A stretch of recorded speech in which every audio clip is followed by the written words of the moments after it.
Hello everyone, it's another Monday and another video from me, and today I am gonna do a little follow-up video. A couple of years back I did this kind of rambly video about pre-departure and packing tips for studying abroad, more specifically studying abroad in the UK.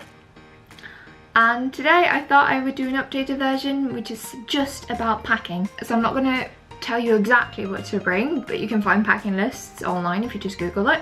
I'm going to talk a bit about what you need to think about when you pack, especially for the UK. Now, in the first video I said that the only thing you need to pack in your suitcase is clothes, food from home and paperwork.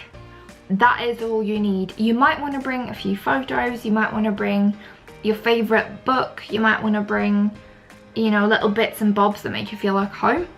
But don't waste space on bedding or sheets or towels or whatever else you might think you might need, because it's easy to find in the UK. You have Wilko's, Argos, Asda, Primark, pretty much any shop you can imagine.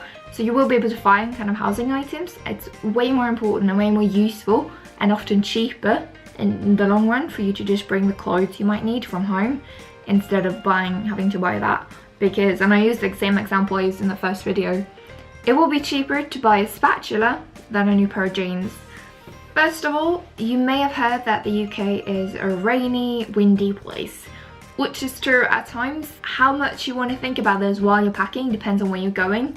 London tends to get away with a little bit less rain and often kind of warmer weather, longer summers and things. But if you're going to be in the north or in the northeast, northwest, Scotland, like I am, I'm in the northeast and we get a lot of wind and we get a lot of really cold weather. If you're going to come for the autumn semester, which is usually like September to January, or if you want to come for the summer semester, which is January, February to June, or if you're going to be here for the full year or several years, doesn't matter, you're still going to need that warm coat. In the wintertime you'll see people in the UK with like larger coats, goes down to kind of your thighs, covers a bit more, and kind of fur around the hood. However, you don't need to worry too much about the rain part, because I would say it's kind of, if you're from a very dry country, it will seem like it's raining a lot. But you don't need a full-on raincoat for this. You just need an umbrella, which you can buy for a couple of quid in Primark when you get to the UK. So that's not really a concern. So you don't have to worry about that much when you're buying your coat.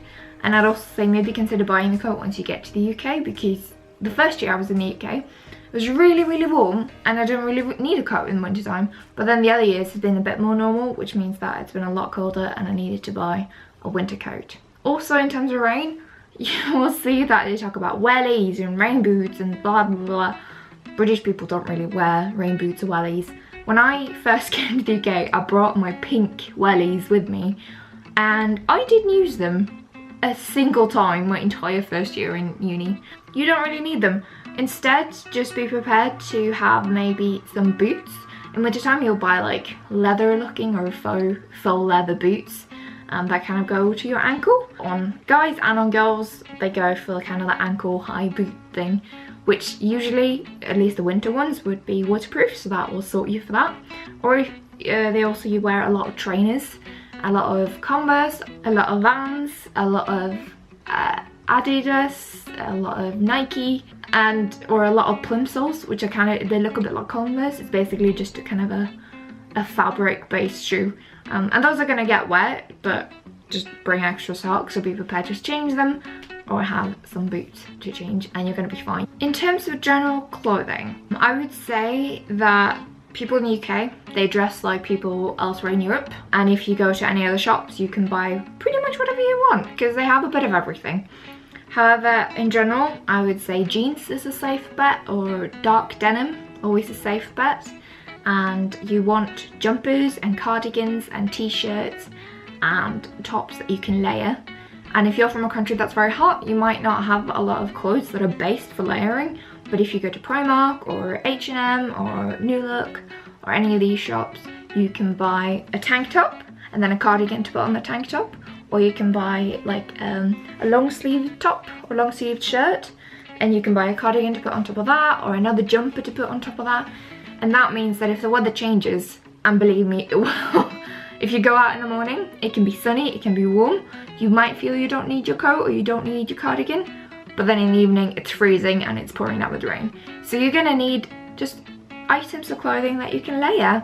And to that end, you might also want a scarf. Brits wear a lot of scarves, and often they'll wear quite big scarves, at least at the moment. This might change because fashion changes, but they might wear quite big scarves, or they might get tube scarves, which are just easy to throw on. The guys wear scarves, the women wear scarves, the kids wear scarves, everyone wears scarves, but you can buy that there as well. And that is just a good tip as well if you're a traveller and you're just visiting or you're just there for a semester. You don't really want to buy a lot of scarves. You can get one of the big ones that you can basically use as a blanket as well, because that way, if you don't have your coat with you, for example, and you're out an evening to the pub, but you have the scarf, which can work just as a decorative scarf in the day, but then in the evening you wrap it around you, stay a bit warmer and shielded for the wind. As long as you have the basics and things you're comfortable with, you're going to be fine. And when I say the basics, I mean a couple of jeans, maybe jumpers and tops enough for a week or two, underwear, socks, bras, whatever it is that you need.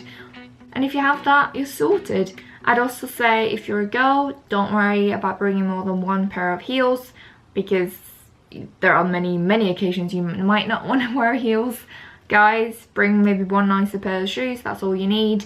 And if you're doing anything business related in your university, you might want to bring 1 or 2 business related outfits, a couple of blazers, a couple of nicer outfits.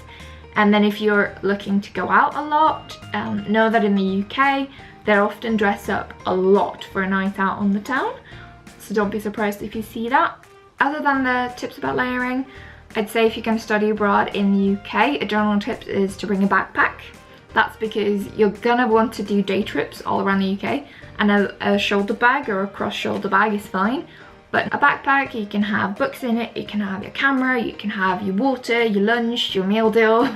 You can bring whatever it is that you need, and it means that you can go on day trips, you can go on weekend trips.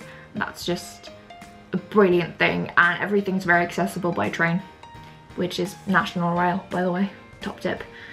I'd also say that if you think you might travel anywhere else in the UK or anywhere else in Europe while you're in the UK, bring a bikini or a swimsuit or swim shorts, because it's very easy to go on some of these low-cost companies and their website and have a look, and no matter where you are in the UK, they might have deals on. You might want to go to Germany, you might want to go to Italy, you might want to go to Spain.